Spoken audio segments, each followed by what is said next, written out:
ઓય આ સામાનનું ધ્યાન રાખજે. ઓય તાર પપ્પા ક્યાં ગયા? બાથરૂમ. જો એને છે ને બસનો આવવાનો ટાઈમ થાય ને ત્યારે જ તેને આવા બધાય કામ હુજે.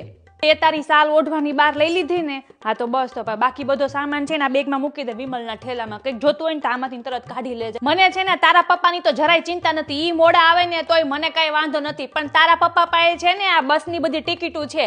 ત્યાં ડ્રાઈવર આપણને કઈ ફ્રીમાં નહીં બેહવા દે, તરત ત્યાં ટિકિટ માંગશે કે લાવો ટિકિટ બતાડો. ઓય અહીંયા સામાન આ મૂકી દે અને ઓલા વાલમ ટ્રાવેલર્સ વાળાને પૂછે જાતો એને કઈ બસ ક્યારે આવવાની છે, કેમ કે અડધી કલાકના અહીંયા ઊભા છીએ. જા જલ્દી ફટાફટ. અંતર પપ્પાને ફોન કરે ને કે ક્યાં છો તમે એને કઈ.